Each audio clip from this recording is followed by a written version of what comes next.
Um, dois. Tá funcionando. Boa noite.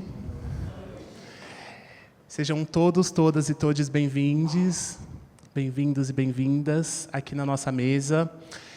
A gente vai dar início ao à mesa do nosso ciclo, a primeira mesa do nosso ciclo. Vou me apresentar brevemente. Eu sou Júnior Azura, eu sou supervisor da ação educativa aqui no IMS Paulista. Eu sou um homem negro, de pele clara, gordo maior. Eu tenho cabelo crespo, ele está num corte moicano, com umas mechas de queimados de sol. Eu estou vestindo uma camisa colorida, com rosa, laranja, preto e o fundo creme, com uma calça preta, soltinha, confortável, e um tênis lilás. É muito especial fazer essa fala aqui nessa mesa, porque essa programação é uma programação que desejamos por muito tempo, nós da área de educação, mas também falo que toda a instituição, educação, curadoria, enfim, muitos colegas que já desejam uma programação como essa mesa e tantas outras que vão surgir. Mas gostaria de fazer um agradecimento especial à direção do Instituto, em especial à Renata Bittencourt, que é a nossa diretora de educação, também à curadoria da exposição de Zanelli Murroli, Beleza Valente. Aqui nós temos a Daniela Queiroz, mas também quero agradecer ao Thiago Nogueira e Ana Paula Vitório, que são os curadores, a equipe de curadoria da exposição. Em especial, quero agradecer a todos os meus colegas da área de educação, as educadoras e educadores, em especial o Johnny, que ajudou bastante nessa produção, e a Bia Matucci, que não está presente, mas também ajudou muito nessa produção específica dessa mesa. E também a Luanda, que é a nossa assistente administrativa, enfim, que está aqui na nossa equipe, que contribui bastante. Além disso, gostaria de agradecer os nossos intérpretes e tradutores de Libras, português. Aqui conosco nós temos o Caê Coragem, um homem transmasculino branco, de cabelos curtos e pretos, alargadores nas orelhas, bigode fininho e barba curta. E também temos a nossa dupla de tradutor e intérprete, que é o Léo Gatinho, que é um cara trans preto não retinto, de olhos puxados, boca pequena, estatura baixa e cabelos lisos, curtos e castanhos escuros. Muito obrigado, gente, por estarem aqui fazendo a tradução e interpretação da nossa fala. Vou passar a bola agora para a Dani. Como eu disse, a gente abre essa mesa chamada Transmasculinidades, Beleza e Celebração. Desejo a todos vocês e todas vocês e todes uma ótima mesa, um ótimo papo. Obrigado. Boa noite. Queria desejar as boas-vindas a todas as pessoas. Meu nome é Daniela Queiroz. Eu sou curadora da área de arte contemporânea do Instituto Moreira Salles. Eu sou uma das curadoras da exposição Zanelli Murroli, Beleza Valente. Então, vou fazer minha autodescrição. Eu sou uma mulher negra de pele clara, tenho cabelo cacheado um pouco abaixo do ombro. Estou vestindo uma blusa branca, uma calça jeans e uma sandália vinho. Eu vou fazer uma fala muito breve. Acho que, em primeiro lugar, eu queria agradecer essa programação belíssima, que a gente está conseguindo fazer em conjunto. Acho que é um desejo nosso, mútuo, de conseguir fortalecer essas relações entre a curadoria e a educação, porque acho que a exposição só vai viver no momento onde ela encontra com o público, e os educadores fazem um trabalho essencial, não só de mediação, mas de criação junto com a curadoria. Então, eu queria agradecer a equipe de educação. Queria agradecer a Laura, que é estagiária da Contemporânea também, ajudou muito a gente a colocar essa exposição de pé. Desejo que vocês visitem a exposição, caso não tenham visitado. Eu não vou falar muito sobre a exposição aqui, eu acho que não é o intuito da nossa conversa. Queria agradecer imensamente a vocês por terem topado o nosso convite. Eu só queria trazer um ponto que eu acho que, durante a construção da exposição, todo o trabalho de Zanelli Murroli se fundamenta num princípio de que a arte ela é um gatilho, uma razão para o ativismo. Então, Murroli se identifica como uma pessoa ativista visual, e não artista visual. Então, todo o trabalho ele é mais do que uma apresentação artística, ele é uma proposição política para que, a partir dali, sejam gerados novos debates, outras conversas, e que o público entre na luta junto, né? Não só veja e frua da exposição, mas também entenda a exposição como um gesto político e atue politicamente também. Em novembro de 2024, Moholy esteve no Brasil para uma residência artística aqui no MS, aqui em São Paulo, e eu acho que ali a gente entendeu, e Moholy também entendeu, que um pouco o foco desse momento, né, dele aqui em São Paulo, era trabalhar de fato e entender e se aprofundar na transmasculinidade, não vou falar brasileira, né, mas daqui da cidade de São Paulo. Eu acho que quando a gente pensa na comunidade LGBTQIAPN+, negra, que é o recorte que Moholy vai fazer, Moholy falava muito para a gente sobre como ainda dentro desse recorte mais amplo, a transmasculinidade ainda é menos visível, né?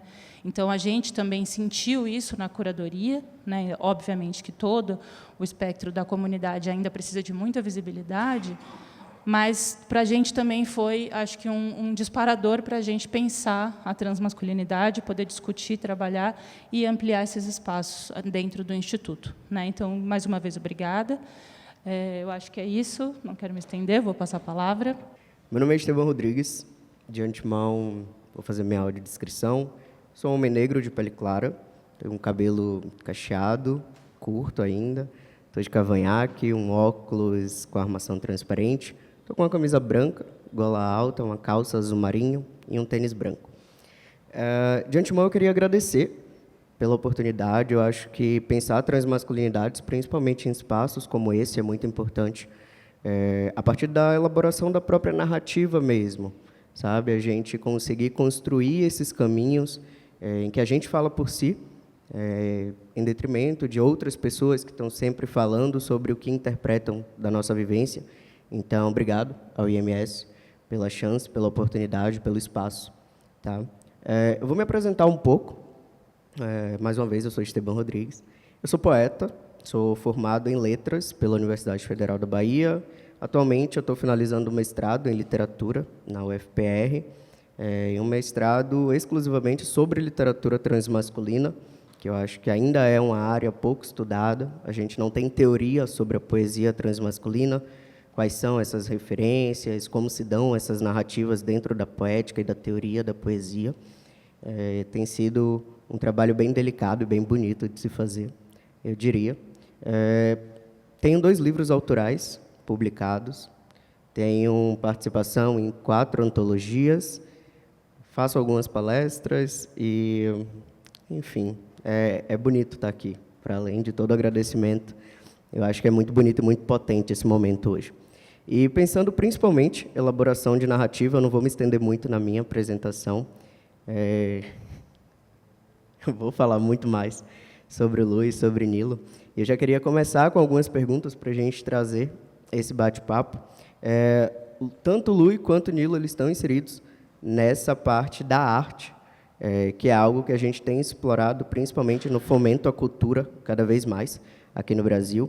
E não só como política, eu diria, mas justamente como pensar essa narrativa de si, que é algo muito importante, que a gente não olhou tanto para isso com o passar dos anos, eu diria.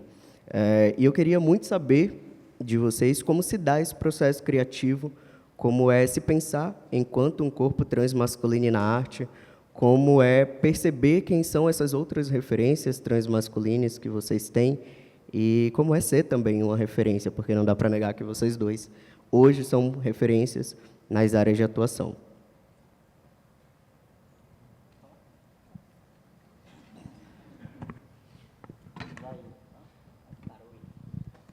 Boa noite, gente. Então, eu sou o Nilo. Boa noite de novo. Tem que fazer a audiodescrição, né? Meu Deus do céu, eu detesto fazer. Eu estou de boné. Eu tenho um cabelo trançado, tenho umas miçangas nele. A camisa é da Pantera Cor-de-Rosa. A bermuda é cheia de Jesus. Vários Jesus, em tudo quanto é lugar. Um tênis da minha mãe, preto. Acho que é isso. Processo criativo. Como é que eu vou falar do meu processo criativo sem ninguém ficar chocado, sem ninguém sair me processando aqui? É terrível, gente. Meu processo criativo é terrível. Ele é só destruição, infelizmente. Não tem romance, não tem aquela coisa de falar, nossa, me inspiro nas minhas referências, acordo de manhã e falo, vou criar textos, que lindo. Não, eu só escrevo quando eu estou podre, muito mal mesmo. E 99% dos meus textos vêm desse lugar, 1% é por trabalho. Eu escrevo porque eu tenho que escrever, que me pagaram para escrever. Então, nunca escrevi um texto porque eu estava feliz na minha vida. Nunca escrevi um texto porque eu estava bem regulado emocionalmente, tranquilo. Acho que nesse momento eu nem lembro que escrita existe, quando eu estou bem regulado. Então, o meu processo criativo é uma coisa que eu tenho certas questões com ele, porque, ao mesmo tempo que eu entendo a importância de criar e de continuar criando, eu tenho um certo rancor pelo público que tipo, usufrui do que eu crio sem passar o processo que irrita, né? Que olha que privilégio de vocês. Mas eu acho que o meu processo criativo é esse. Não tem muito romance para poder falar sobre ele, porque eu estou tentando achar na memória algum momento da minha vida em que ele tenha vindo de outro lugar e eu não acho. Então, acho que é isso mesmo. Ei, boa noite. Eu sou Luiz Rodrigues. Eu sou ator por formação, sou produtor cultural em BH e pesquisador do som e do movimento também. Tenho algumas inclinações musicais. Sou uma pessoa branca, com cabelo curto, estou com uma camisa com as mangas arregaçadas, uma calça bege e um tênis cinza. Esteban, você falou algumas coisas, né, do processo criativo, sobre referência também. Eu acho que, se eu fosse elencar, né, trazendo para a minha história só, né, o que é, por onde passa assim, o meu processo criativo, eu acho que eu diria que passa muito pela solidão, mas, ao mesmo tempo, passa pela rua, né? E é muito doido pensar como a gente está muito sozinho na rua, muito solitário na rua, muito vulnerável na rua, e a gente volta para casa muito cheio, ainda assim, muito sozinho, né? Então, passa pela solidão, depois passa por uma reação, porque a rua gera coisas, né? Gera sensações, gera atravessamentos. Então, a rua gera, eu reajo, volto para casa, pondero. Então, passa também pela ponderação. E depois eu penso que, né, se não sai do campo imagético, então não é criação, é só imaginação. E aí tem que ir para a ação mesmo, né? E a arte na minha vida ela é fundamental, né? Porque eu sou, para a forma como eu existo. Eu acho que a arte alcança. A gente vai falar, né? Não sei, a conversa pode ir para vários lugares, mas é muito difícil falar do meu processo artístico sem dizer que essa geração de pessoas transmasculinas, de pessoas, né, travestis, é a primeira, é uma geração vanguardista no que diz respeito à exposição, né? Nós somos a primeira geração que vive abertamente, que saiu, né, da caverna, né? Então, sair da caverna exige, né, sair dos esconderijos exige muita energia, exige muito sangue que corre aqui, né? Então, isso tem peso nos processos criativos, e a gente vai perceber isso, né, nos trabalhos que a gente tem conhecido e visto de pessoas trans, por aí, né, ao redor do mundo, assim. Então, poxa, me perdi aqui. O que eu estava dizendo? Já era vanguardista. Então, eu acho importante a gente dizer que a gente está criando artisticamente ao mesmo tempo em que a gente está lutando por direitos muito básicos, né? E a sensação é que a gente está sempre começando do zero, sabe? Sempre começando do zero, assim. Então, não tem como Acho que hoje a gente já tem um território um pouco mais propício, né? A sensação é que a gente começa do zero, mas a gente já começou há muitos anos, né? A gente começou junto com a cisgeneridade, né? A transgeneridade começa quando a gente começa enquanto sociedade. É ao mesmo tempo, assim. Mas bom, acho que eu estou me estendendo também, né? Acho que é por aí, né? A gente está criando artisticamente ao mesmo tempo em que a gente está pedindo e lutando, né, lutando por políticas públicas, né, que são as políticas que a gente tem lutado hoje em dia são políticas de direitos humanos básicos, né? É isso mesmo.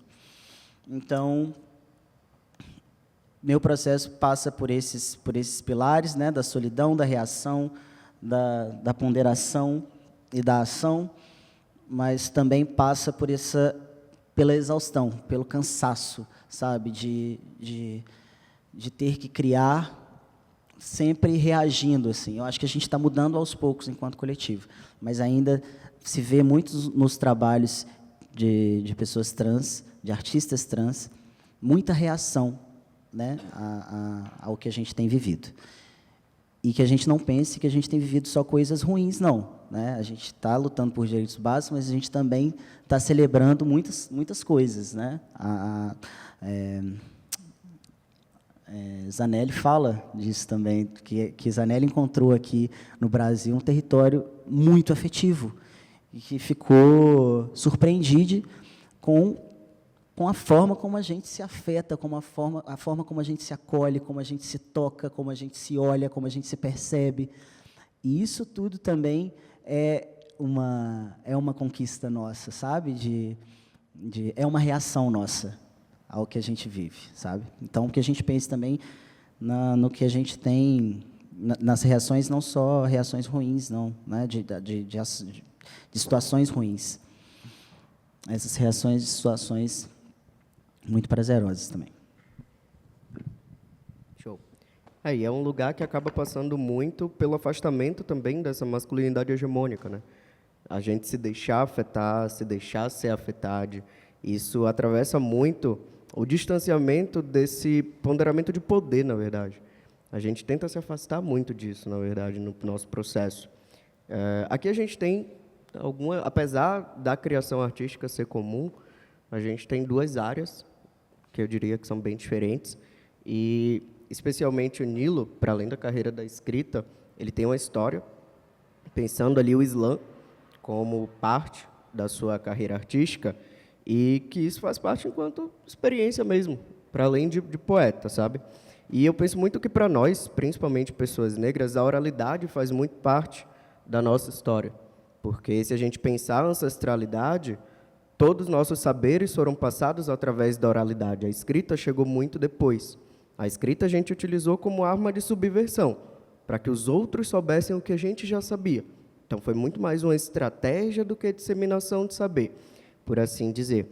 E Manuel Rui fala muito sobre isso, né? Eu gosto muito do que ele tende a falar ali sobre esse processo de escrita. E eu acho que o slam, ele flerta muito com a oralidade, em como a gente passa essas nossas vivências, como a gente consegue trazer mesmo à tona tudo isso que atravessa. E pensando em toda a sua experiência no slam, eu queria saber como é, enquanto um corpo dissidente, enquanto corpo transmasculino, que tem carreira nacional e internacional nos slams, como isso influenciou na sua construção enquanto sujeito mesmo. Essa parte da sua história. Então, eu pesquiso a oralidade humana desde o nosso último ancestral em comum com os chimpanzés, que é chamado de Tilka, né, numa abreviação, até chegar no funk. E nesse percurso, muita coisa, não vai dar para explicar para vocês aqui agora, mas assim, essa pesquisa ela chega à conclusão de que o ser humano, enquanto espécie, evoluiu para falar, e a fala foi o veículo da evolução ao mesmo tempo. Então, a gente evoluiu porque fala e evoluiu para falar. A gente evoluiu para viver coletivamente, em grandes bandos, e usar a fala como forma de sobrevivência. E da fala como forma de sobrevivência, a gente desenvolveu a psique, a forma que o ser humano pensa, o que diferencia a gente dos outros primatas, né? A fala, a gente trocou literalmente um pedaço muito grande do cérebro, que é responsável pelo reconhecimento visual, pela capacidade que os outros primatas têm de reagir a alguma coisa, a gente trocou isso pela capacidade de falar. Então, a gente reage muito mais lento que os macacos, em geral. A gente não consegue responder à natureza de uma forma tão urgente, mas a gente sabe falar. Então, tem que existir alguma vantagem evolutiva muito grande em falar, para que tenha compensado essa troca, né, que obviamente deu muito certo, porque o ser humano é uma espécie muito prolífica no mundo, então essa troca cognitiva tem um fundamento. E o Islã, nessa linha do tempo, ele é muito recente na história, né? O movimento começou nos Estados Unidos, veio para o Brasil no início dos anos 2000, veio para São Paulo, né, no início dos anos 2000, e chegou em Minas, na minha terra, por volta da primeira década, né, dos anos 2000, depois de 2010. E eu me envolvi com o Islã em 2014, quando foi o ano em que o primeiro campeão de Minas, que é o João Paiva, não sei se vocês já ouviram falar do João Paiva, gente. Se vocês não ouvirem, procurem depois, que ele é babadeiro. Ele ganhou o Nacional em 2014 e foi através do João, que era da minha quebrada na época, que eu conheci o movimento do Islã e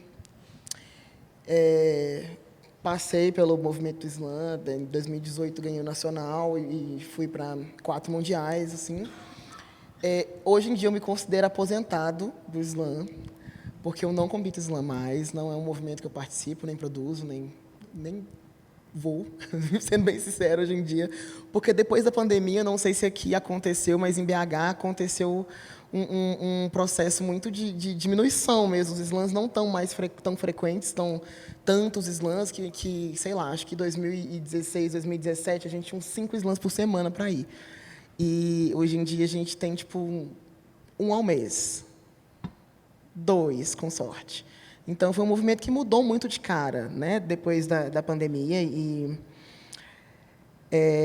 Mas a parte mais visível da minha carreira, que já tem aí um pouco mais de uma década, foi durante esse processo do Islã nacional e os mundiais.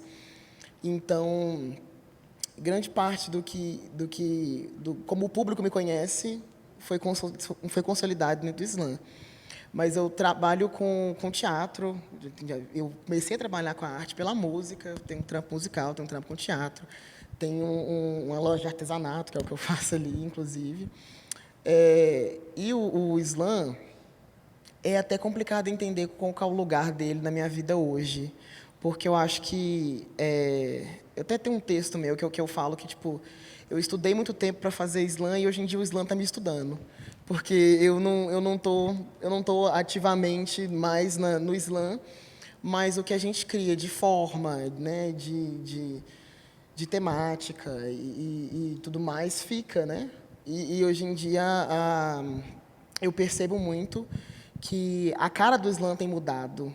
E eu gosto de perceber isso. Porque, não sei se vocês lembram, alguém aqui tem costume de colar muito no movimento do Islã e tal. Não sei se vocês conhecem, mas o Islã é uma batalha de poesia autoral falada, que é diferente das batalhas de rap, que são de improviso. O Islã não é improviso, são textos construídos e tal. E durante meu momento mais ativo no Islã, que foi entre 2016 e 2019, foi a época, gente, em que todo mundo era muito militante, todo mundo estava, tipo, ativamente militando constantemente no Facebook, ninguém dava sossego para a família, brigava com as tias o tempo todo, porque todo mundo militava muito, todo mundo era extremamente feminista, todo mundo era extremamente antirracista. Esse momento era um momento em que o Islã tinha uma estética muito agressiva, principalmente em São Paulo, tá? Que São Paulo moldou a cara do Islã nacional, né? A cara do Islã do Brasil tem muito a cara do Islã de São Paulo, porque é aqui que chegou primeiro. Então, a estética principal que a gente vinha na época era uma estética que vinha muito do rap, né? Vinha muito da galera dos MCs. Então, era muito flow, era muita porradaria, era muito fala, muita frase de efeito, muita palavra de ordem, muita política e muita militância, e a gente tinha uns textos assim. E a cena que eu vim lá de Minas, a gente tinha um outro tempo, um outro ritmo, outros temas, outras formas. Era muito comum você chegar no slam e ver que poetas que faziam poemas de 1 minuto e meio, que não chegavam aos 3 minutos no prego, igual, né? Que é o limite, é 3 minutos, mas tinha gente que gostava de fazer com efeito 3 minutos e acabar com o sino, sabe? E lá em BH, não, a gente não tinha muito apego estético a nada no slam. Então, quando eu cheguei no cenário nacional do slam, eu cheguei apavorado, sem entender o que eu estava fazendo ali, mas, aos poucos, eu fui consolidando a minha estética no que eu estava fazendo e consegui construir, ao longo dessa carreira, um senso de identidade muito forte com o que eu trago para o palco, poeticamente, e foi o que fomentou essa pesquisa toda de oralidade, que hoje em dia eu trabalho, né, fazendo essa oficina, essa oficina que eu chamo de Poesia Negra e Sua Multiplicidade. Por que poesia negra? Porque eu parto da poesia negra para poder falar de oralidade, especificamente. Porque poesia, gente, se ninguém tivesse inventado a poesia, todo mundo teria inventado a poesia. Ele é um processo humano. Você deixa a criança fritando muito, ela vai fazer poema na cabeça dela. Tipo, é um processo natural do ser humano fazer poema, não é nada que se aprende na escola, não se aprende poesia na academia, poesia se aprende com os seus próprios divertidamente, aqui, ó, falando, sabe? Então, esse processo do slam, eu acho que o que mais construiu na minha carreira foi a capacidade de observar o mundo e conseguir relacionar as coisas. E eu acho que essa oficina que eu faço, né, que relaciona a oralidade humana, lá dos chimpanzés até o funk, só foi possível diante de uma caminhada muito longa, vendo a poesia oral, principalmente, porque, gente, poesia até Hitler escrevia, Temer escreve poesia. Mas, assim, o que é a marginalidade do poema, né, a escrevivência, de fato, é uma coisa que você só vai ver na rua. E foram muitos anos observando e absorvendo a poesia de rua e os movimentos de rua para conseguir escrever isso hoje no sossego da minha loucura mental lá. E, hoje em dia, eu sou mais observador e slammer aposentado do que ativo mesmo na cena. Chique. De tudo que eu podia falar. Chique. Até em diálogo com o que Nilo falou, Lui, você falou em algum momento sobre como a gente tem esse comportamento, que é até bonito, na verdade, de se afetar, se deixar ser afetado. E Zanelli também fala muito sobre isso, principalmente em Faces and Phases, que ele consegue trazer ali essa possibilidade de reconsiderar e ressignificar algumas coisas, né? Pensando principalmente a conexão que é criada ali no momento de cada fotografia sendo elaborada. E você é elaborador do Mascocetas, você faz parte do Mascocetas, e você também tem o Gatilho Festival, é produtor do Gatilho Festival. Eu queria saber como se dá essa troca ali, pensando justamente o afeto entre todas as pessoas envolvidas nos dois projetos, eu diria, e criar realmente essa conexão, principalmente sendo de corpos dissidentes, as duas produções, e como isso reverbera hoje para você dentro desse campo profissional e artístico.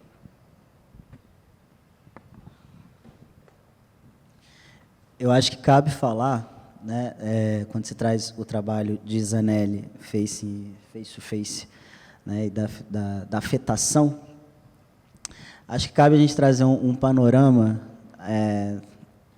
histórico e um passado muito recente, e eu vou falar do período, sei lá, 8 anos atrás. Hoje em dia, a gente consegue ver grupos de pessoas trans, né, que se conectam por afinidade profissional, por afinidade romântica. Hoje em dia a gente consegue ver esses grupos. Há 8, 10 anos atrás, eu escrevi uma vez um artigo na pandemia falando sobre os agrupamentos involuntários. Involuntários no sentido de necessários. A gente via grupos de pessoas trans, travestis. Você via, lá em BH, por exemplo, você via o Playboy do Sion. Sion é um bairro da Zona Sul de Belo Horizonte, com o cara da segurança, o segurança do banco, que era um cara trans, com o mesmo Playboy, mesmo grupo, com a travesti da Afonso Pena, que é uma avenida muito famosa, né? A Avenida Central ali. Você tinha esse grupo ali que se unia por necessidade mesmo, né? A gente estava junto porque a gente precisava estar junto, e aí porque a gente precisava criar uma afetividade nossa, a gente precisava criar um lugar que tem muito a ver com o trabalho de Zanelli, eu acho, né? Isso é pura opinião minha, Zanelli fala um negócio fala sobre o desespero, o desejo da gente se ver naquilo que existe, né? No mundo, na arte. Ele falou isso na conversa. Falou sobre esse desejo e falou que essa trajetória desse desejo é uma trajetória desesperadora também, né? A gente vai ficando desesperado porque não se vê. Então, naquele momento, por que eu estou falando isso? Porque naquele momento a gente se reunia assim. Como é que começou Mascocetas? Mascocetas, para quem não sabe, é um projeto humorístico musical, também de um outro tempo, e que coube naquele tempo em que existiu, da forma como existiu. Mascocetas foi um encontro afetivo. A gente tinha... Mascocetas a gente chamava de uma tipo banda. Tinha um músico na banda. Um músico na banda. Aí você via o menino da performance, que era o Rodrigo Carizu, o outro da literatura, eu do teatro, a gente reuniu, postou uma foto e falou que era banda. E aí deu certo ali no momento, né? Porque também as pessoas não tinham, pelo menos lá na bolha de BH, e a gente sai da bolha de BH e alcança outras pessoas trans, outras pessoas cisgêneras, a fim de inventar imaginários com a gente, sabe? Parodiar clássicos da nossa música com a gente, assim. Então, a gente se reuniu pelo desespero e pelo desejo de ficar junto ali, né? A gente se encontrava, óbvio que a gente fazia uma musiquinha ou outra, mas era mais para oxigenar a mente mesmo, né? Porque no dia a dia a gente sabia como era. E vou continuar porque esse negócio da afetividade, né? Então, Mascoceta surgiu assim, por um desejo / desespero. Ao passar dos anos, né, a hoje, onde a gente está aqui, e essa sensação que eu disse lá atrás, né, de parecer que a gente está sempre começando, a gente sempre começa, mas sempre de um lugar diferente, né, e que todo mundo, que a gente saiba disso. A gente está sempre começando, mas a gente está sempre continuando também, né. Outras pessoas deixaram esse território mais fértil e mais macio. Alguém amaciou a terra e a gente também está amaciando terra para outras pessoas, né, para outras gerações que vêm. É sempre assim, as questões que a gente está discutindo hoje, a gente não vai vivê-las, né, a gente não vai se beneficiar disso. Eu tenho para mim que eu vou passar a minha vida lutando pelas coisas pelas quais eu luto, mas que eu não vou me beneficiar, né, outras pessoas vão. Enfim, então... Mascoceta surgiu assim. O Festival Gatilho, eu já começo a desenhar o meu desejo e a minha característica profissional, mais do que dar voz ao meu desespero, né? É a minha personalidade profissional dizendo, vou criar um festival com essa cara. Pode ser flopado, pode ser barango para algumas pessoas. Não que alguém tenha me dito isso, que ninguém me falou que foi. Eu acho o máximo um festival. Mas tem a minha característica, sabe? Então, eu sou barango, e aí eu vou desenhar o que eu desejo mesmo, sabe? Então, a gente vai falar desses agrupamentos, a gente vai falar do que foi criado lá atrás, do que a gente está criando agora, como é que a gente está criando agora, sabe? Porque eu me pegava pensando assim, cara, eu me formei em teatro, o que eu estou fazendo na UniBH dando palestras sobre gênero? Tipo, aonde foi que, sabe, qual foi a culpa? Por que eu estou nessa faculdade falando sobre gênero, sexualidade? Por quê? O que eu estou fazendo aqui? Eu não me formei para fazer isso. Essa era uma conversa antiga. Então, agora, eu também estou num processo de resgatar o meu impulso criativo, né? Retomar assim, a arte na minha vida, né? Voltar para a arte, eu quero ir para o caminho que eu escolhi quando eu era criança, né? A arte, ela encontra a gente, ela busca a gente, mesmo que a gente, às vezes, vá para caminhos muito distantes, assim. Então, para mim, hoje é muito importante criar, a partir do meu desejo profissional, né, e da minha personalidade, que também tem a ver com o tempo em que eu vivo. Então, vocês vão ver, tipo, a gente vai ver, coletivamente, a gente vai ver muitos trabalhos, às vezes, parecidos, porque a gente está vivendo o mesmo tempo, assim. Tem uma discussão de plágio, que é super plausível, pertinente, urgente, claro que sim, mas também tem essa coletividade que a gente vive, que a gente compartilha. A gente está vivendo o mesmo tempo, né? Então,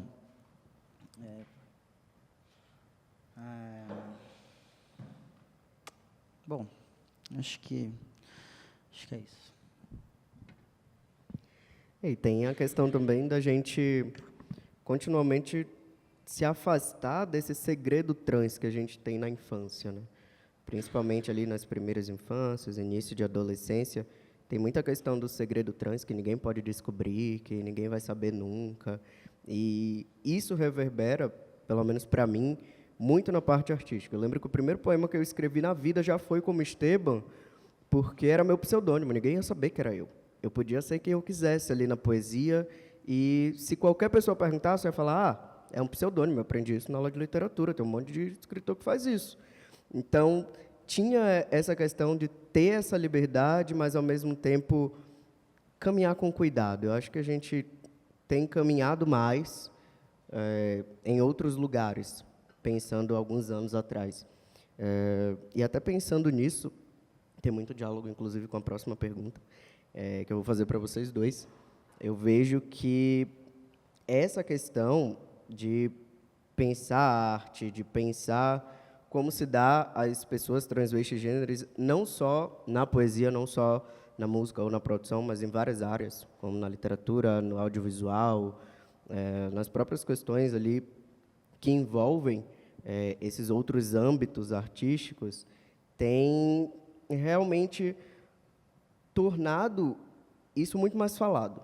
Eu acho que, de tudo que eu poderia falar, eu acho que a gente tem disseminado mais o que são essas outras vivências, que antes estava naquele lugar das bolhas, sabe? Então, a gente consegue estar, por exemplo, hoje nesse lugar, falando abertamente sobre isso, e não só entre a gente, como a gente costumava fazer. E, quando eu penso isso, eu penso que, realmente, grande parte, pelo menos, desses ciclos que a gente está inserido, tem a ver com se encontrar com nossos semelhantes, se encontrar com outras pessoas transmasculinas, se encontrar com outras pessoas transvestis gêneros, e entender que nossa vivência não é tão individual assim, apesar das particularidades. E nesse sistema que a gente está hoje, que prega tanto pelo escritório, que ainda reforça a noção de hegemonia, eu queria saber como é para vocês pontuar esse lugar da arte como um lugar válido, como um lugar político, como um lugar de reverberação e como um lugar de existência também.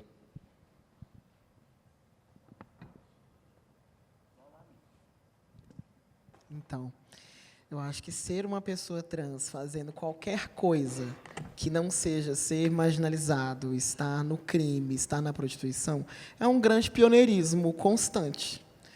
Então, eu fui a primeira pessoa trans a ganhar o nacional, fui o primeiro poeta trans brasileiro a estar no mundial.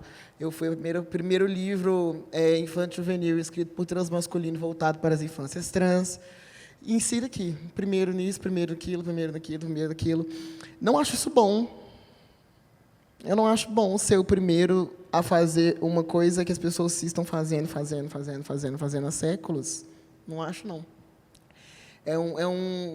Esse processo de ser um grande pioneirismo constante também faz com que as pessoas te apontem como uma exceção de regra, sabe? No momento em que você está entre artistas, você é artista trans. No momento em que você está entre pessoas do seu segmento artístico, você é um escritor trans. E ainda tem uma questão para mim, porque eu sou indígena do povo Pataxó, então, assim, gente, eu sou filho de Exu, eu sou em todas as encruzilhadas ao mesmo tempo. É um saco. E aí, assim, eu vou ser a única pessoa trans, a única pessoa indígena, a única pessoa afro-indígena, e eu não gosto do termo afro-indígena, porque o termo afro-indígena ele foi cunhado estrategicamente para botar o afro na frente, para te cravar como preto antes de tudo, sabe? E eu não estou falando que uma ancestralidade tem que passar na frente da outra necessariamente. Não tem como eu deixar de ser nenhuma das duas. A questão que eu digo é como que as pessoas indígenas em retomada que têm ancestralidade branca não são caucásio-indígenas. O branco não é racializado nunca, né? Então, assim, eu não gosto do termo afro-indígena por causa disso, porque ele crava o afro antes de qualquer outra coisa. E todas as pessoas pretas sabem que, sendo preto, você é preto antes de qualquer outra coisa. Você é médico, doutor, advogado, você é um médico, doutor, advogado, preto. Você é mãe, pai, irmão, filho, tio, preto. E com a transgeneridade, eu sinto que também é assim. Você não é um artista, você é um artista trans. Você não é um escritor, você é um escritor trans. É um imenso, constante processo de pioneirismo forçado em tudo que a gente faz. Eu não gosto muito disso, mas eu aprendi a surfar na onda disso, sabe? Porque é necessário para a gente fazer o que a gente faz ganhar proporção. Então, se você quer me considerar um grande pioneiro no que eu faço, me considere, me chame para o seu evento, inclusive me pague babado para eu estar nele, sabe? Se você quer considerar que esse pioneirismo é o fio da meada da sua narrativa sobre mim, você vai me pagar proporcionalmente a ele. Aprendi a surfar na onda disso como uma forma de resistência também. Porque pioneirismo, essa forma específica de pioneirismo, gente, não vem para poder colocar a gente num lugar de destaque, vem para colocar a gente num lugar de exclusão. Então, ser o único artista trans fazendo aquilo não é um lugar de destaque, é um lugar de exclusão, é um lugar de cota. Você é sempre a cota daquilo que você está fazendo. Detesto ser a cota do que eu estou fazendo. E um dos meus objetivos enquanto artista é fazer tanto, encher tanto o saco, que daqui a um tempo eu não vou ser o único. Vai ter 60 milhões de pessoas como eu fazendo o que eu estou fazendo. Porque eu quero fazer literalmente abrir o caminho dessas narrativas, sabe? Tipo, para que as pessoas entendam que, tipo, esse caminho não tem que ser aberto no facão toda vez que eu fizer alguma coisa, sabe? Até o meu processo de empreendimento, sendo empreendedor, tem uma marca de artesanato de biojoias e tal. Você é um empreendedor trans, meu Deus do céu, como é a sua experiência ser um empreendedor trans? Meu pai eterno, como é a minha experiência? Gente, eu sou Pataxó, Pataxó vem de Muamba desde que o mundo é mundo. Sério, se você acha uma pessoa Pataxó agora, se ela não estiver tentando te vender nada, está estranho. Juro para você, juro para você. Tem uma liderança minha, que é uma amiga, inclusive, mora lá perto de casa, trombei com ela no carnaval, louca, louca, louca, vendendo um copo Stanley para um gringo aleatório no meio da rua, gente. Não dá sossego, sabe? Então, não é uma experiência pioneira única, meu Deus, que loucura. Não é. É a coisa mais normal do mundo, a gente está vivendo, fazendo a coisa mais normal do mundo. Tem, inclusive, uma música minha que fala, sem revolução nenhuma, eu só saí na rua, sabe? Porque eu sinto que é isso. Dentro dos meios artísticos, as pessoas LGBTQIAPN+, nunca foram minoria dentro dos meios artísticos, gente. A gente carrega a arte no mundo inteiro. E em todos os segmentos da arte, sabe? Não existe um segmento da arte que tenha se consolidado na história sem a presença de corpos como o meu. Então, quando eu sou colocado nesse lugar de, você, enquanto artista trans, eu acho que é um grande deboche, sabe? E gosto de devolver esse deboche, gosto de redistribuir esse desconforto, como diz a Renata Carvalho, né?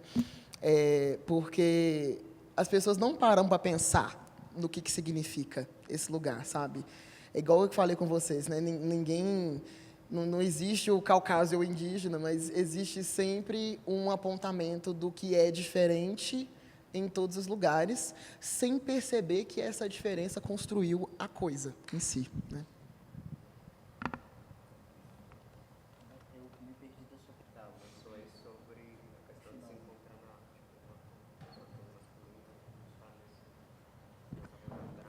Eu acho que eu falei um pouco disso, né, de me encontrar na arte. Tem de fato um processo, né, transicionar de gênero também me fez transicionar artisticamente, né, e foi meio que imposto, né, assim. Então transicionei para virar esse artista trans. Agora eu entendi. Mas eu estava agora, fui em Florianópolis semana passada, encontrei com um grupo musical Apocalipse Queer. Eles têm um trabalho maravilhoso, é um trabalho de anúncio, de denúncia, mas muito bem elaborado musicalmente, sabe? E em todos os aspectos técnicos, criativos, e aí a gente passou um tempo junto. A gente também está criando um trabalho junto. A gente está fazendo 2, na verdade, um documentário, um piloto de um documentário, e agora um trabalho musical. E aí o Luke, que era Luciano Palhares, antes, né? Ele também transicionou. Acho que a história do Luke me pega, porque o Luke é um cara trans de mais de 40 anos e também esteve no primeiro encontro nacional de transmasculinidades do Brasil. Isso foi em 2013 ou 2014. E o Luke fala muito do projeto da visibilidade transmasculina, né? O que a gente entende hoje, o que a gente vive de visibilidade transmasculina, a gente precisa saber e espalhar que isso foi um projeto elaborado, sabe, por um grupo de pessoas num período em que a gente não tinha a velocidade da internet, né? A gente sempre esse passado está muito recente aqui agora, né? 2013 a gente não conversava online da forma, né, como a gente conversa hoje. O livro de João Nery foi um material, né, é uma materialidade desse projeto da visibilidade trans. A gente vai falar né, alguém pode dizer, mas tem um livro do Anderson, que é A Queda para o Alto. Esse livro foi escrito por Eduardo Suplicy, né? E o Anderson já não estava mais vivo também para defender a obra. É um outro esquema, né? O João Nery estava vivo nesse período em que essa materialidade, esse livro, foi o primeiro, é a primeira obra artística que a gente tem, a primeira materialidade de uma obra transmasculina. E sem fazer comparações, mas a título mas fazendo uma comparação, se a gente pegar as travestilidades, a gente consegue voltar na história, né, e encontrar materialidade, né, artística. A gente consegue falar de uma artista trans ou drag de 1900 e alguma coisa. A gente não consegue fazer isso com as transmasculinidades, né? Então, o que a gente vive hoje da visibilidade transmasculina e não binária foi um projeto muito bem elaborado, muito bem pensado, por pessoas que não tinham a internet também como ferramenta na época. Tinha e não tinha, né? Não da forma como a gente tem hoje. Então, o Luke, a história dele, para mim, é maravilhosa, porque hoje ele tem uma banda apocalíptica, né, que denuncia o sistema capitalista e anuncia um futuro, sei lá, menos pior. E ele era Luciano Palhares, e hoje ele é Luke. Ele trocou de nome, ele tem 2 nomes hoje também, trocou de nome umas 3 vezes, assim, mas o que eu quero dizer com isso naquele momento, o Luciano, a gente via muitas pessoas transmasculinas andando muito, sei lá, de uma forma, como eu falo, mais corporativa? Como é que é esse look de... É formal pra caramba, né? Os caras trans todos, camisa social, calça social e falando com, mal posturado. Hoje em dia a gente vê um tanto de cara trans, né, com diversas características, isso é maravilhoso. Mas porque era preciso naquele momento, né? Luciano teve que se montar daquele jeito ali, corporativo, formal pra caramba, para que o look pudesse existir hoje. Um artista que não tem nada a ver. Eu fui assistir o vídeo, meu primeiro Nath, está no YouTube, é maravilhoso. E aí o que era o look, sabe, é uma figura completamente diferente do que é hoje. E eu estou dizendo isso mais uma vez porque algumas pessoas tiveram que colocar, né, suspender seus trabalhos artísticos para conseguirem existir primeiro da forma como existem, né? E é muito difícil conciliar as duas coisas. Eu estou dizendo que isso é muito recente, as pessoas não conseguiam ser nada além de ativistas, sabe? E isso ainda é uma realidade nossa, né? Os nossos trabalhos, como o trabalho de Zanelli, também, Zanelli se coloca como artivista, né?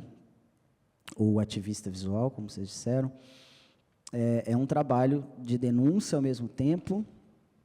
Então, eu acho que todo mundo que cria artisticamente, todas as pessoas trans também têm esse cansaço, mas é importante a gente lembrar que há 10 anos atrás, artistas e arquitetos, engenheiros também, sabe?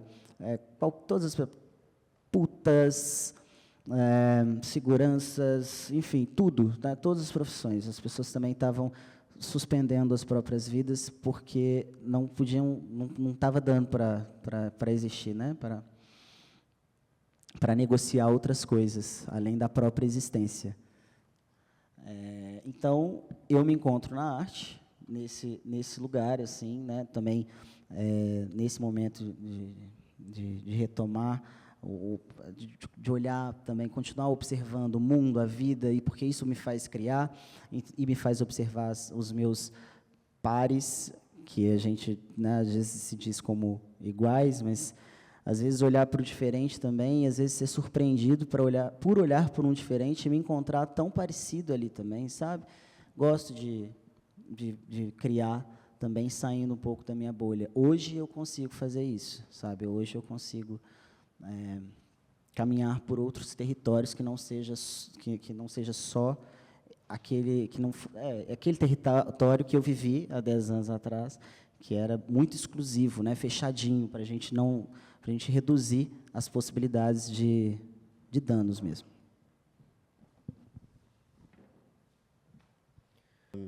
Enquanto você estava falando isso, eu lembrei que quando o Mulholland fala que o amor é o objetivo, isso me toca de uma forma muito específica, porque apesar da gente ainda saber que o Brasil é o país que mais mata pessoas trans no mundo, pererê, parará, a gente ainda está nessa continuidade de lutar pelos direitos básicos, e um dos direitos básicos que a gente continua lutando é o direito ao amor, é o direito ao afeto, a construir essas relações e que sejam relações saudáveis, de fato, que sejam relações seguras, que sejam relações tranquilas.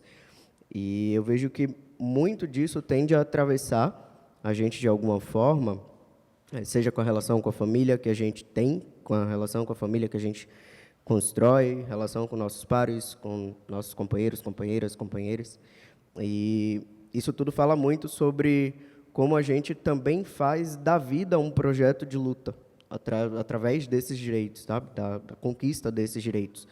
E eu queria saber para vocês como ter esse processo de construção de afetos, seja pela paternagem, seja pelas relações estabelecidas, não necessariamente no campo profissional, mas enquanto sujeito, hoje.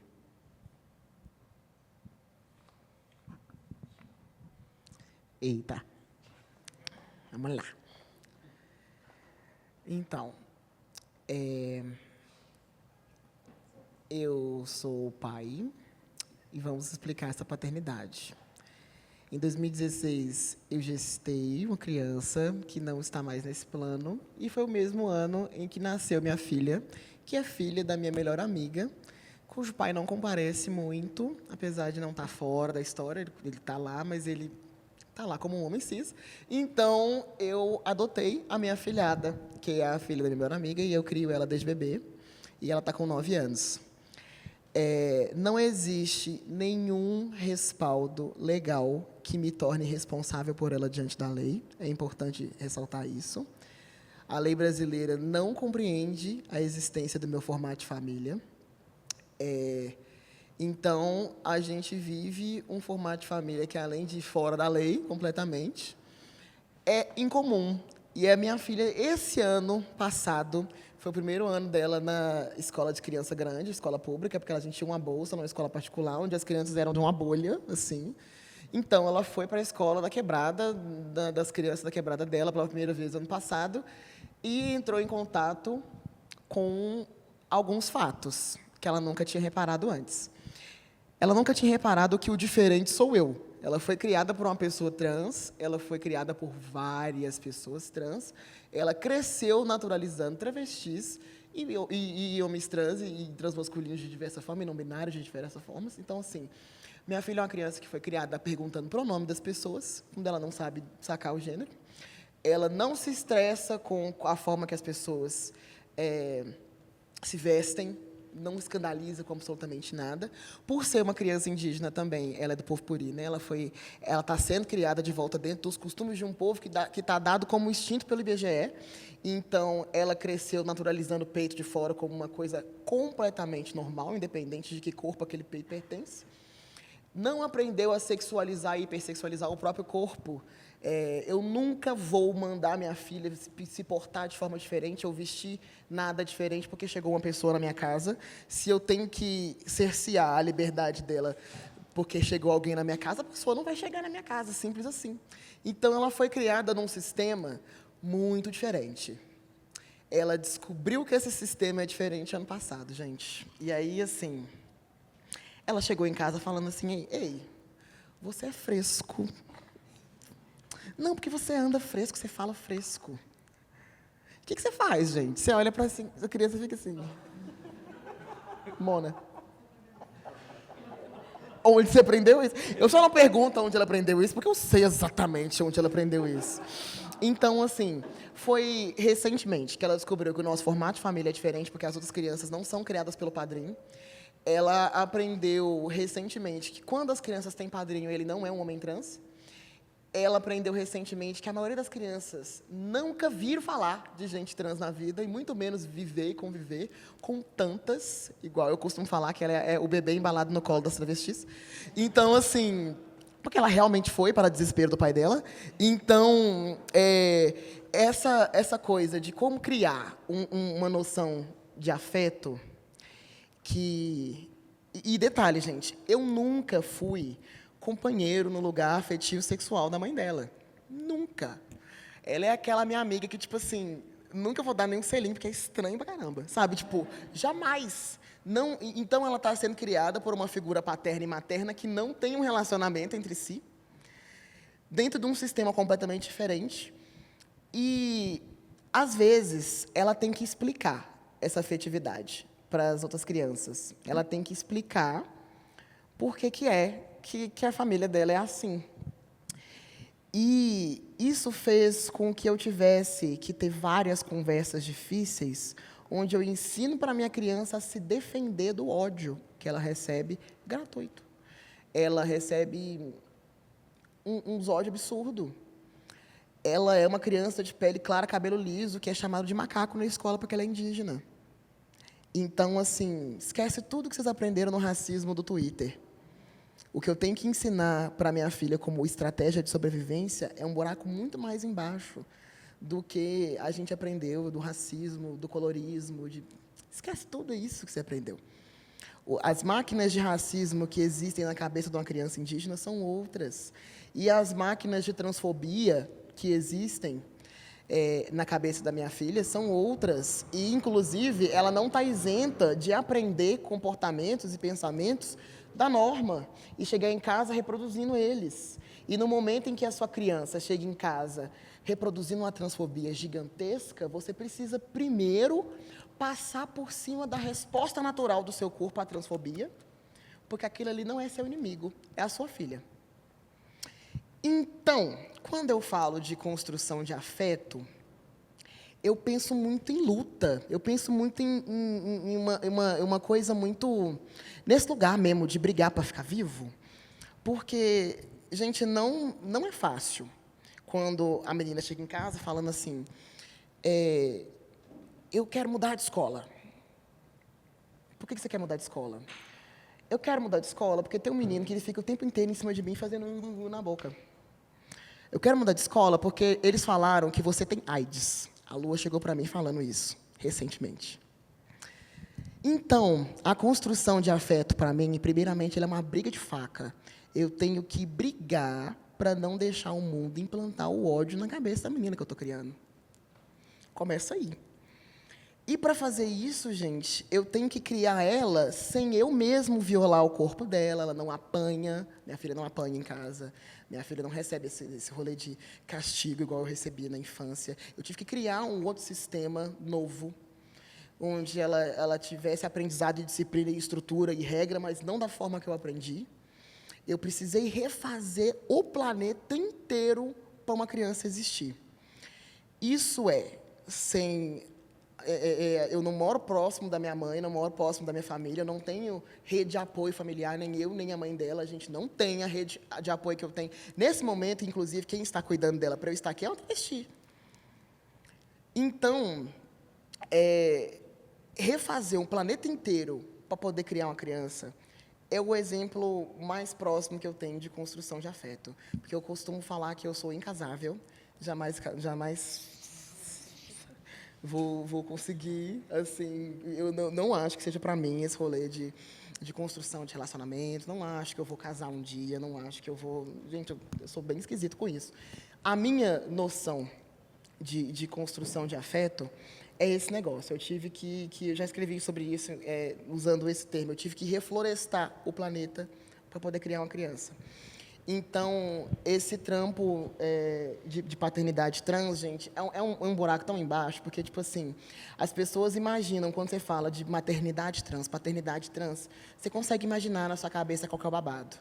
Você consegue imaginar a dificuldade com o sistema de saúde, você consegue imaginar dificuldades com a sociedade preconceituosa, com a família te julgando, mas você não consegue imaginar a nuance das coisas mais minuciosas do dia a dia, que são difíceis e que são extremamente dolorosas, porque criar criança, quem tem filho aqui sabe que ter uma criança te bota de cara com a sua criança interna o tempo todo e que, se você não for adulto o suficiente para conseguir acolher a sua criança, você passa mal, sabe? Você passa muito mal. Então, assim, ter que fazendo isso com a criança que te bota de cara, com a sua criança interna, que era uma criança trans, e a minha filha se declarou cis, grande desperdício, assim, tô brincando. Mas é só porque, tipo assim, gente, tantas crianças trans nascem em umas famílias, assim, bolsonaristas. Aí a minha filha nasce numa família totalmente, né? E ela chegou pra gente e falou que ela era cis com 4 anos. Tudo bem. A gente aceita ela, independente, né, e tudo mais. Tenho vários amigos cis, né? Trato eles como se eles fossem trans, assim, tudo bem. Mas, então, assim, para mim, o buraco é muito mais embaixo. Para mim, afeto e luta estão no mesmo lugar, porque não existe, para mim, uma construção de afeto que não seja muito essa coisa de, tipo, lutar pelo direito, lutar para ser reconhecido na escola dela como responsável, para que a escola entenda que eu vou estar por lá, eles querendo ou não. E, inclusive, depois que ela chegou em casa falando que eu sou fresco, eu fiz bastante questão de ser o mais fresco possível quando eu vou na escola dela, porque, infelizmente, o processo vai ser doloroso, mas vai ser através do meu corpo que aquelas crianças vão ter a chance de naturalizar corpos como o meu. Então, se eu vou ter que pagar esse pato, gente, porque eu vou que vai tudo de uma vez, então. Então, nós vamos ser fresco mesmo. Então, nós vamos chegar na escola batendo acrigel, para as crianças entender que a afetividade se constrói para corpos como o meu também, né? Não só os lugares de marginalidade, assim, a gente constrói afeto de verdade.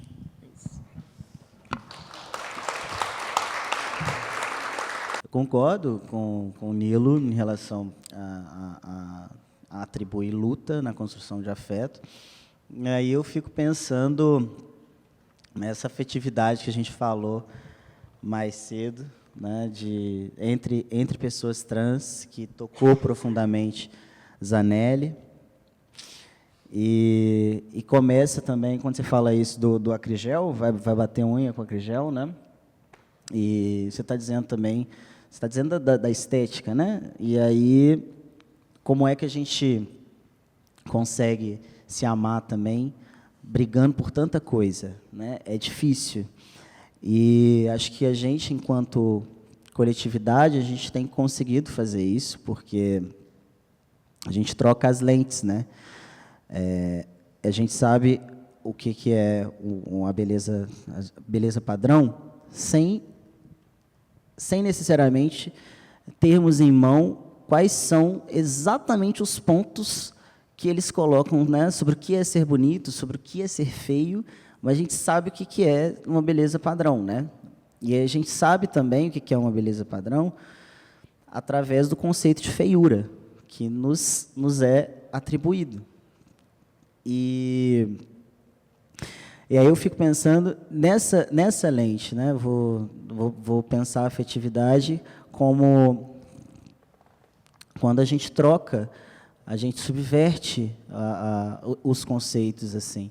Então, Zanelli fala isso também, de redesenhar a negatividade que nos jogam, né? Que nos atribuem e tal. Então, eu sei o que é o conceito de feio. O de bonito fica muito confuso, inclusive para as pessoas que se consideram, as pessoas padrões, né, assim, que se consideram muito bonitas. É difuso para todo mundo, mas o de feiura está muito bem estabelecido, a gente sabe. Mas dentro dos nossos grupos, assim, a gente se ama, a gente se elogia, a gente se vê, a gente se percebe, a gente se toca, sabe? Tem gente que tem nojo de encostar, e isso não é nenhum sensacionalismo, não, sabe? O que a gente vai falando, a gente fala porque a gente já viveu, né? Talvez alguns caminhos que a gente vai tomando na vida, assim, vão diminuindo, né? As repetidas vezes em que isso acontece ou acontecia. Mas acho bom uma boa estratégia essa que a gente criou, né? De se perceber bonito, de se perceber cheiroso, gostoso, né, e vaidoso, sabe? Isso aqui, por que a pessoa acha esquisito o Nilo e não acha que o Nilo é uma pessoa vaidosa, cara? Sabe? O Nilo é extremamente vaidoso. Ama. Pra caramba, cara. Muito, muito. Mais Barbie que as Barbie. Sabe? Mas trocar as lentes é uma boa estratégia para a gente pensar. A afetividade, isso acontece aqui, né? Eu gosto eu preciso transcentrar, né, em algum momento do meu mês, da minha semana, quando dá, né? Então, eu tenho relações amistosas 100% transcentradas, espaços que é só a gente mesmo que vai ocupar para de fato recuperar as energias, e é um baque mesmo, quando a gente vai, a gente se ama tanto, se elogia tanto, se percebe tanto, sabe, se bota tanto para cima, assim, e aí a gente vai para uma galeria, ou a gente vai para uma escola, e é um baque, saber que a nossa beleza, a nossa afetividade, ela ainda é escassa, né? Ela está só ali, naquele grupinho. É um baque, mas também é necessário a gente sair da nossa bolha, enfrentar, e a gente tem criado estratégias, né, para lidar com o externo àquilo que a gente criou.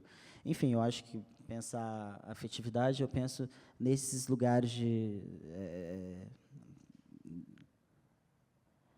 transcentrar mesmo, sabe? Acho que A partir daí, de me olhar no espelho, depois que eu vou na casa de um amigo, ele fala, nossa, a gente saiu agora. A gente se elogiou demais. Você está lindo. Não, mas você está muito gostoso. Você, amigo, mas que é isso? E, de fato, às vezes você tem que ir no banheiro. Tipo, às vezes eu acordo, sei lá, preciso ir no centro, no banco. Eu preciso olhar no espelho e falar, puta que pariu, cara. Não vou poder ir, não. Senão as mulheres vão pular em mim. Vou arrumar essa confusão, não, ué. Entendeu? Eu preciso contar essa história para mim, eu preciso acreditar nessa história. Sabe? Eu, de fato, acredito, e eu torço para que os meus amigos e os meus amores também acreditem, porque é real, sabe? Que a gente não fique buscando que a gente esqueça um pouco o conceito de feiura, e isso a gente consegue fazer muito bem coletivamente, né? Pela diversidade que a gente encontra nas coletividades trans, travestis. Eu acho que isso é nítido para todo mundo, né? As diversidades de performance, né? de características, enfim. Torço para que todo mundo consiga acreditar nessa possibilidade da beleza, porque é bonito a gente consegue se amar quando a gente consegue amar o outro, né? Quando a gente se ama também. É difícil amar no caos, é difícil amar quando a gente está brigando, mas a gente tem conseguido. Enfim, penso a afetividade por encontros transcentrados. Eu acho que esse conceito de beleza hegemônica está um pouco equivocado também, né? Você olha para uma galera trans e você fala feio. Eu acho corajoso você conseguir falar isso. Enfim, pessoal, a gente passou aqui, a gente se empolgou um pouco, confesso, mas acho importante, apesar do tempinho curto, a gente abrir para perguntas. Então, por favor, quem tem perguntas, sintam-se à vontade. Eu já me via desde criança com um rapaz trans, que é o que na maioria acontece, mas a gente não está preparado para lidar, ainda tendo uma família que não tem, a gente não recebe o apoio, que no meu caso, acredito que no caso de vocês também. Mas o que eu queria falar é assim, porque para mim eu descobri tardiamente as referências para poder ter forças para transitar. Eu vivi o relacionamento enquanto isso com uma moça, né? E ela me via como uma pessoa lésbica e tal, então a gente tinha uma identificação, mas eu já me via como um rapaz trans. Só que eu não sabia desse termo, para falar a verdade, né? E quando eu me olhei no espelho e falei, não, agora eu quero, eu já não estou na casa dos meus pais, que é onde eu não conseguia ser quem eu queria, por que agora eu estou fora e estando com uma pessoa que não quer me aceitar como eu sou? Ah, mas se você mudar, mas se você for fazer isso, eu vou te largar, porque eu gosto de você como mulher. Cheguei a passar por isso. E como é para vocês, porque assim, depois de 9 anos casada, eu tive força para falar, não, por mais que eu amasse muito, eu quero ser eu. Se você não quer estar comigo, então infelizmente. Então, felizmente para mim, eu vou seguir minha vida, porque eu preciso disso. E hoje, para mim, eu tenho uma certa dificuldade por ser um rapaz demissexual, que eu acho que tem bastante, né? Você só conseguir estar se relacionando com a pessoa se você tiver uma conexão mais profunda com ela. Eu não consigo ficar com outras pessoas, por assim, em qualquer lugar, por exemplo. Então, como é para vocês? Porque para mim eu tenho uma dificuldade muito grande de conhecer outras pessoas, principalmente fora do nosso meio, né? Que é o que como eu tento encontrar com outras pessoas, outros rapazes trans, moças trans, tal, mas não é tão fácil de encontrar. Assim, eu sou intérprete, eu trabalho na área da educação, então tem por exemplo, só em momentos como Mister Trans que eu encontrei bastante, né? E fora isso eu não tenho muito essa relação que você fala que eu preciso uma vez na semana, uma vez no mês encontrar a turma. Eu não tenho essa, eu não consigo, mas não porque eu não quero. Não sei explicar. E como é para vocês essa questão de relacionamento, né? Conhecer uma pessoa nova, já chegar falando, eu sou um rapaz trans. Essa parte eu queria escutar de vocês. Desculpa me estender, eu precisava contextualizar para vocês entenderem. Gratidão.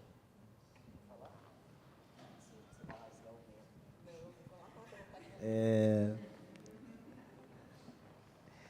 Léo? Léo. Uai, Léo, é complicado mesmo, né?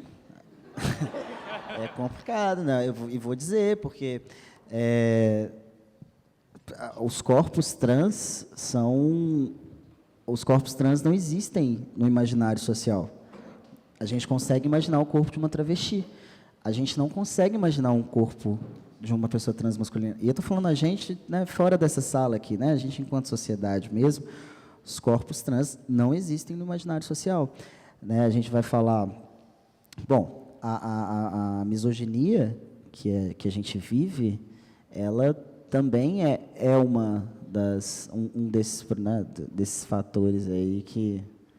Um dos motores dessa falta do imaginário social, porque nem corpos cis-femininos, por exemplo, são livremente imaginados, e assim, né, eu vou dizer isso, corpos com vagina existem no imaginário social, claro, né, mas sempre num lugar de passividade, né? Então, quando a gente cria imagens diferentes dessa, sabe, uma buceta ativa, as pessoas não vão lidar bem, porque a gente sabe, né, o que a misoginia espera de um corpo com buceta, né? Então, é muito complicado mesmo, assim. Eu vou dizer, eu me relaciono com pessoas que geralmente sabem quem eu sou, mas a partir da minha transgeneridade, da minha transição, eu também experimentei e comecei a pisar nos territórios da demissexualidade, da assexualidade, porque é difícil me expor dessa maneira também, né? Eu não sei o que a pessoa está esperando de mim, é difícil. Isso é questão de terapia mesmo, amigo. Não tem resposta ainda, sabe? Então, essas questões que a gente está... Essa exposição que a gente vive hoje, né, a gente está amaciando o território para outra geração, que já está aqui. Já está aqui.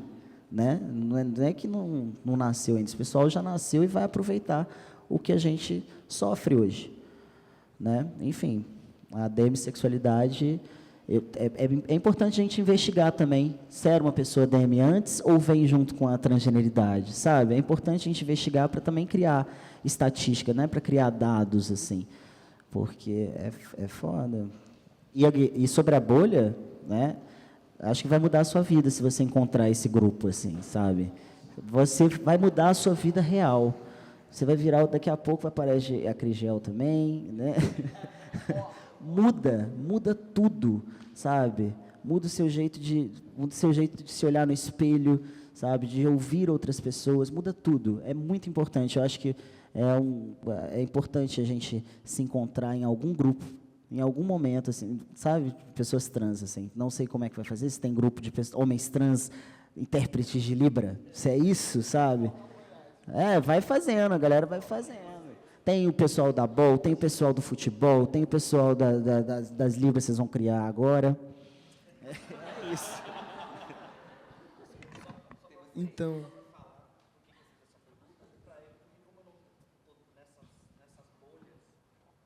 Como eu não convivo, não tenho muito contato, né? Não porque eu não quero, lembrando, é só quando tem essa oportunidade do Mr. Trans, nossa, eu aproveitei. Eu quis, me conta, mas me fala, eu quero escutar e me fui, mas por que assim, tal? Para mim foi muito valioso esse momento, né? Então, mas o que eu queria saber é para ver que realmente não é só eu que passo por isso. A fala de vocês, assim, eu olho e falo assim, ufa. Eu acho, porque eu me acho ET. A gente se acha, não sei. Em outros contextos também eu me acho ET, entendeu? Mas gratidão aí pela contribuição. Léo, você vai encontrar uma bolha trans para você. Eu estou profetizando na sua vida, receba. Você vai encontrar uma bolha trans onde não vai ser necessário explicar que você é trans. E no momento em que você achar, vai mudar tudo. Porque, realmente, na hora que você falou dessa coisa de ter que contar para a pessoa que você é trans, mano, que desespero. Sabe? Que desespero. Não, você vai achar uma bolha trans, onde você não vai ter que explicar para ninguém que você é trans, e aí tudo vai fluir de uma forma mais natural. Amém? Receba. Amém. Amém.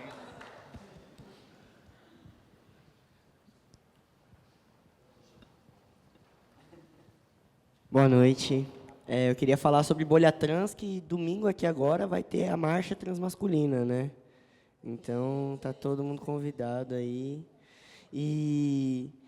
pensando na marcha transmasculina também, E pensando sobre celebração, que é uma palavra que está piscando ali no telão e está olhando para mim, assim, e eu fiquei pensando, celebração, né? É até uma música que eu fiz aí com o M Roots, né? A gente fala de celebrar a nossa existência, mas eu queria ouvir de vocês, assim, quais são as estratégias que a gente precisa ter, porque eu não vejo como não ser uma estratégia celebrar a nossa existência, não ser uma estratégia aquele bagulho de se olhar no espelho e falar, nossa, da hora, entendeu?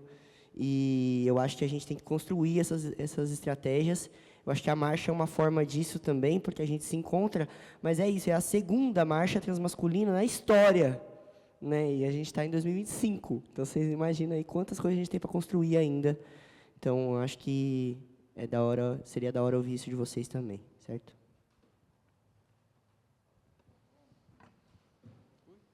É uma estratégia, né, amigo? É isso. Acho que é o Eduardo Lins fala, né? Nossa revolução não nos permitir só sermos tristes, né? É através da alegria mesmo. Eu acho que esse posicionamento, porque é um projeto, né? As pessoas querem que a gente morra, que a gente acabe.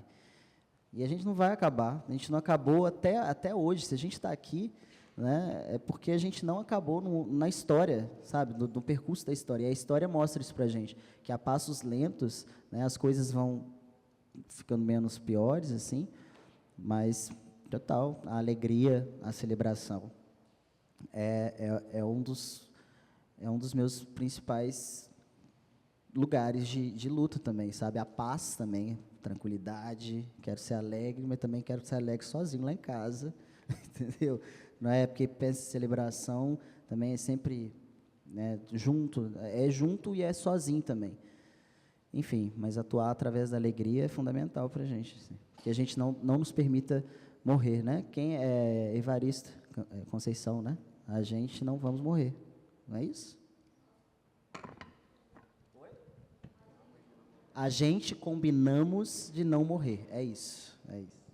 Pagar muito de doido, rir na cara do perigo, entendeu? A Nívia Sabino, poeta lá de BH, fala que a revolução será debochada. E eu gosto muito dessa frase dela, porque é basicamente isso, gente. E, historicamente, nós, pessoas trans, somos trabalhadores da farra, trabalhadores das festas, trabalhadores de ambientes onde a gente tem isso como forma de sustento, de política e de registro da existência. A farra registrou a existência desses corpos quando nada mais registrou, né? Se você for analisar a história dos cabaré, a história de tudo isso, foi quem conseguiu refazer o registro histórico da passagem desses corpos. Então, a farra é política automaticamente. Carnaval é história e é política automaticamente, sem fazer muito esforço.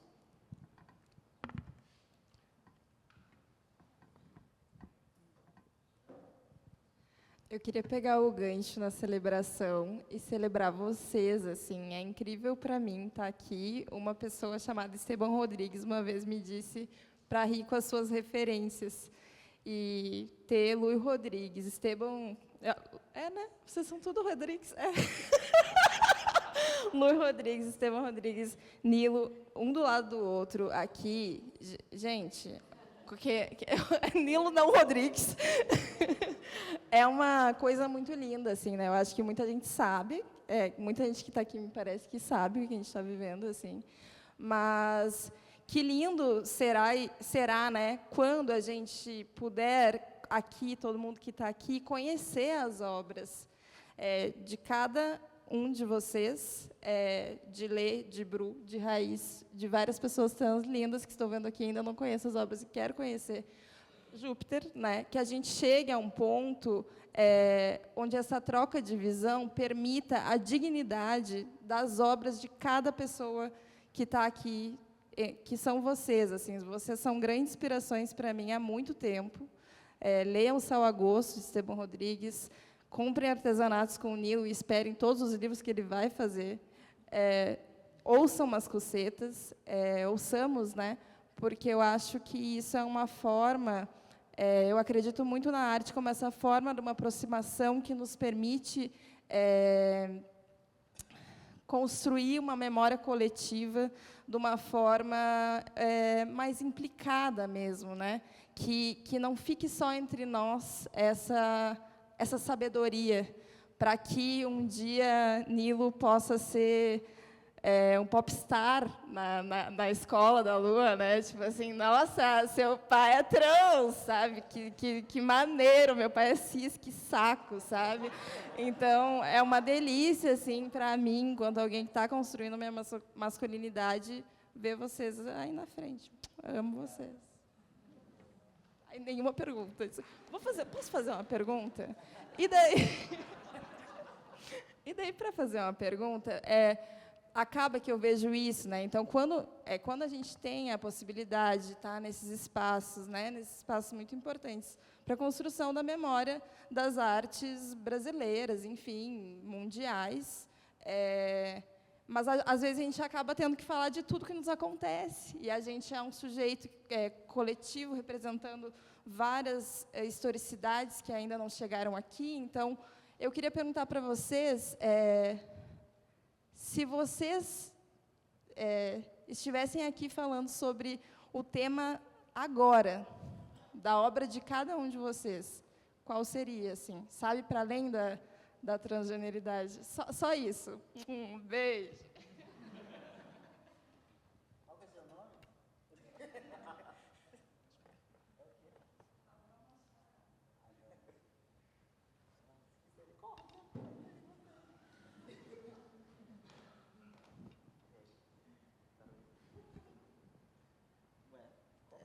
Tem que pensar, né? Qual que é o tema? Não, eu acho que o que eu entendi da pergunta é sobre o que eu gostaria de responder. Sobre o que eu gostaria de responder, é isso, enquanto artista? Ou é o que...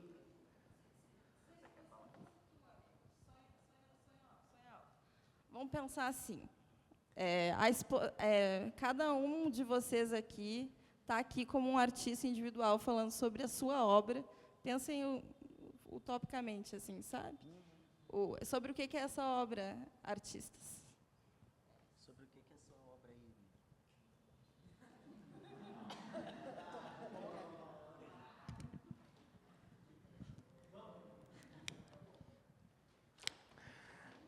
A minha obra, ela é assim, babadeira, muito intensa. Sobre o quê? A minha obra, gente, eu acho que eu poderia resumir como a obra que vai falar sobre o que eu quiser falar. Por quê? Não é só uma forma de me livrar dessa pergunta, eu juro que é sério. Quando eu estava no slam, eu falava muito sobre o que eu faço no slam, é falar de qualquer coisa, porque o slam estava acostumado a falar de uma coisa só, ou falar de poucas coisas num formato só. Então, o que eu fiz no slam foi literalmente falar de qualquer coisa. Falei de poluição plástica, falei de cachorro-gato, falei de um monte de coisa, quando o povo estava falando da Marielle, da Cláudia, sei lá, de temas pontuais da política brasileira. Então, é isso que eu faço na minha obra toda.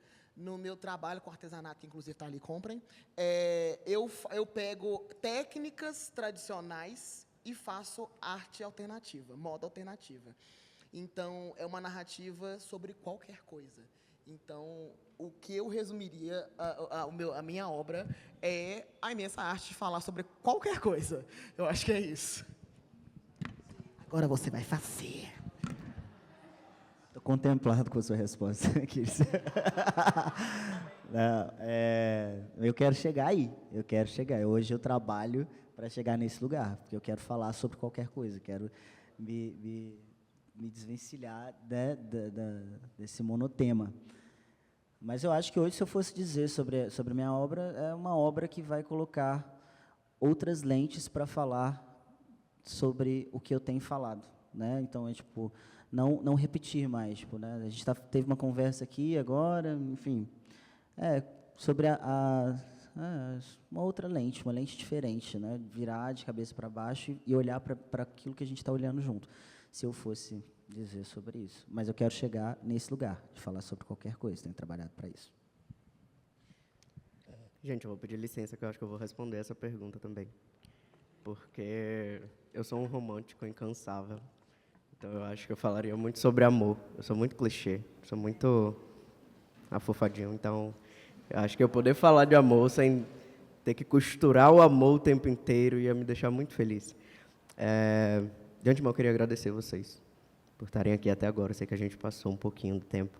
E para encerrar essa fala, eu queria encerrar também com a outra resposta, porque eu fui captando todas as perguntas, não vou mentir. E eu queria encerrar respondendo um pouco do que Júpiter perguntou sobre estratégias da gente celebrar. Que eu lembrei de um poema que eu escrevi, não é soberba, tá? Eu juro. Eu lembrei de um verso que eu escrevi há um tempo, que eu termino ele falando: construir a vida com vida. E quando ele perguntou sobre essas estratégias de celebração, eu me dei conta que aqui, para mim, por exemplo, é uma celebração muito grande. Não pelas cabecinhas balançando, concordando com tudo que a gente fala enquanto luta, mas pelas gargalhadas que a gente deu junto. Eu acho que isso, para mim, é uma celebração. É a gente conseguir trocar sem aquele peso de, ok, eu preciso estar junto nisso aqui, mas, pô, a gente se diverte junto. A gente consegue trocar junto. Isso, para mim, é uma estratégia de celebração maior do que qualquer outra. É a gente conseguir trocar, é a gente conseguir se conectar, que é o que a gente está falando aqui na mesa o tempo inteiro. E é isso. Eu queria encerrar com esse lembrete para vocês, não só pensando transgeneridade, mas pensando dissidências outras, que a gente lembre de construir a vida com vida, que a gente lembre que rir junto é uma celebração de nossa existência. E, mais uma vez, agradecer ao IMS pelo convite, agradecer a vocês por estar aqui, agradecer a vocês dois por toparem essas loucuras que a gente construiu aqui nesse papo tão sério, mas, ao mesmo tempo, tão doido. E é isso, gente. Obrigado, obrigado, obrigado.